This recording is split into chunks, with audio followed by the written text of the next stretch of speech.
Good morning विद्यार्थी मित्रों। कक्षा 12 विषय भूगोल, पाठ 10 वैश्विक समस्याएं भौगोलिक परिप्रेक्ष्य में। हमारे आसपास कई समस्याएं जैसे जल प्रदूषण, वायु प्रदूषण, भूमि प्रदूषण, ध्वनि प्रदूषण, इन सभी प्रदूषणों के बारे में हम लोग पढ़ चुके हैं या हमने सुना है। इस पाठ में इन सभी प्रदूषणों के बारे में हम लोग जानकारी प्राप्त करेंगे। सबसे पहला हम लोग पर्यावरणीय प्रदूषण के बारे में पढ़ेंगे। पर्यावरण में होने वाले प्रदूषण मानव एवं प्राकृतिक दोनों द्वारा होते हैं। प्राकृतिक द्वारा होने वाले प्रदूषण की तुलना में मानव द्वारा किए जाने वाला प्रदूषण अधिक घातक है। मनुष्य द्वारा किए जाने वाले विविध प्रवृत्तियों के साथ साथ प्रत्यक्ष या परोक्ष रूप से वह प्रदूषण उत्पन्न होता है। प्रदूषण के प्रकारों में उसे हम मानव सजीव प्रदूषण के नाम से पहचानते हैं।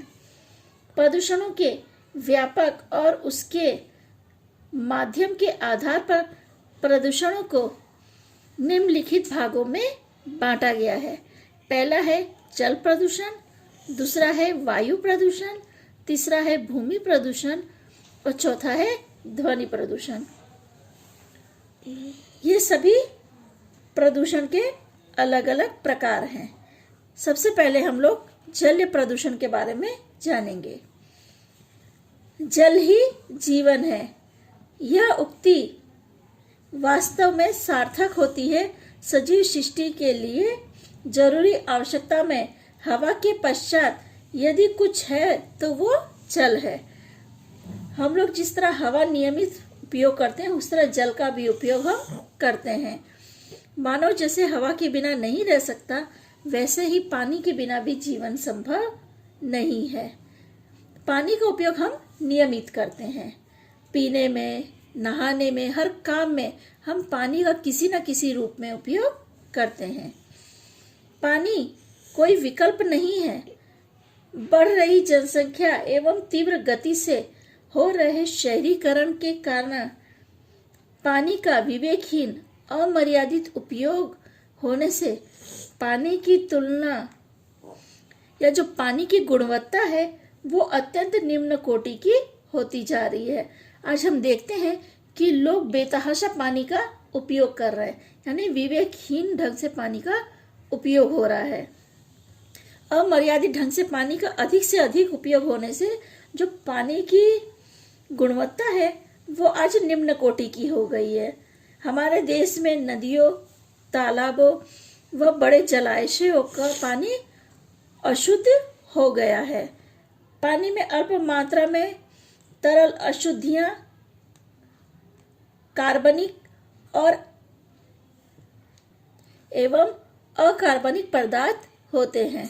यानी जैसा मैंने आपको बताया कि आज पानी की क्वालिटी जो है या पानी की जो गुणवत्ता है वो निम्न हो चुकी है। यानी जिस तरह का पानी हमें मिलना चाहिए आज उस तरह का पानी हमें प्राप्त नहीं हो रहा है। पानी अत्यंत निम्न कोटि का हो चुका है।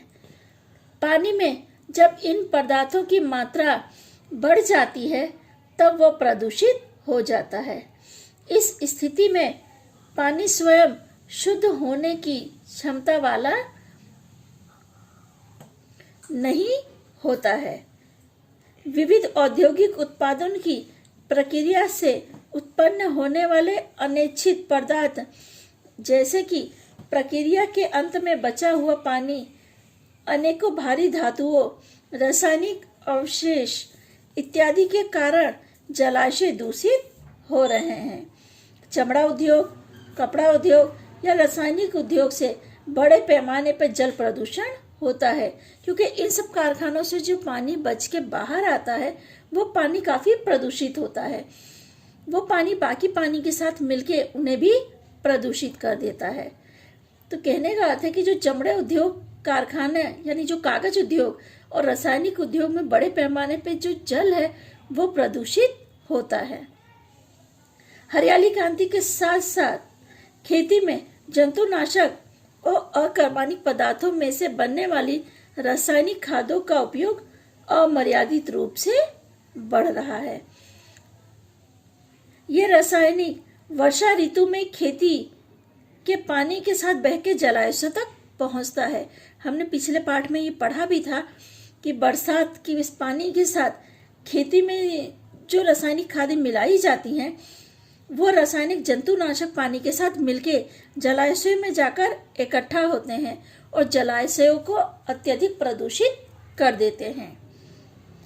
तो ये जो खादें हैं, इन खादों का अधिक से अधिक उपयोग होने से भी जलाशय अधिक से अधिक दूषित होते जा रहे हैं और जलाशयों का पानी दूषित हो रहा है। यह पानी जमीन में शोषित होकर नीचे उतरता है तो जो भूमिगत जल है उसको भी दूषित करता है। नाइट्रेट की खादों के कारण भूमिगत जल में उनकी मात्रा बढ़ी है। हमारे देश में नदियों और सरोवरों के किनारे आयोजन किए जाने वाले मेले, तीर्थ यात्रा जैसे सांस्कृतिक गतिविधियां भी जल दूषण के लिए जिम्मेदार हैं। एक अंदाजे के अनुसार भारत में उपलब्ध कुल जलाशयों का लगभग 70% जो पानी है वो दूषित हो चुका है। इसका मुख्य कारण क्या है कि जो नदियों के या तालाबों के किनारे मेले भरे जाते हैं तो उसकी वजह से वहां की गंदगी इनमें मिला दी जाती है, तो जिससे पानी दूषित होता है। बरसात के समय जब बरसात पड़ती है तो जो जैविक खादें हैं या जंतुनाशक दवाओं का खेत में उपयोग किया गया है वो पानी के साथ मिलकर जलाशयों में जाता है अथवा जमीन में वो पानी उतरता है तो भूमिगत जल को भी दूषित करता है, जिसकी वजह से जैसा कि हमने ऊपर पढ़ा कि जो हमारी पानी की गुणवत्ता है अत्यंत निम्न कोटि की होती जा रही है, जिससे जल प्रदूषण तो होता ही होता है, साथ में मानव को भी इससे काफी हानि होती है। जलाशय में जैसा कि मैंने आपको बताया कि 70% जो भाग है वो दूषित हो चुका है। शहरों का गंदा पानी का योग्य निकाल न होने पे नदी समुद्र में छोड़ दिए जाने पर भी जल प्रदूषण होता है। ये भी एक बहुत बड़ा कारण कह सकते हैं। यानी जल प्रदूषण कई कारणों से हो रहा है जिसे हम रोक भी सकते हैं किसी हद तक, लेकिन हम उसे रोकने की कोशिश नहीं कर रहे, जिसकी वजह से आज 70% से अधिक पानी प्रदूषित हो चुका है। हमारा अगला टॉपिक है जलीय प्रदूषण के प्रभाव। जल पर आधारित जीव सृष्टि के जीवन चक्र में भी बड़ी विघनता उत्पन्न हुई है, क्योंकि जैसे कि मैंने आपको बताया कि खेत में जो जंतुनाशक दवाएं या अकार्बनिक पदार्थ मिलाए जाते हैं वो जाके पानी जलाशयों में मिलता है, तो जो जल पर आधारित जीवन है उनमें भी बहुत बड़ी समस्याएं उत्पन्न हो रही हैं, वो भी पूरी तरह से नष्ट हो जा रहे हैं। दूसरा टॉपिक है बड़ी नदियों या जलाशय में वर्षा के पानी के साथ बह के आने वाले जैविक और अजैविक द्रव्यों के अधिकतर से कभी कभी अनिश्चित वनस्पतियां तथा जंतुनाशक के उपद्रव की समस्या भी उत्पन्न हो जाती है। तीसरा टॉपिक है प्रदूषित पानी पीने से विविध प्रकार के पानी जन्य रोग होते हैं, जैसे उल्टी, दस्त, कृमि तथा हेपेटाइटिस मुख्य रोग है जो पानी की वजह से होते हैं। कई बार पूछा भी जाता है कि पानी से कौन कौन से रोग हो सकते हैं।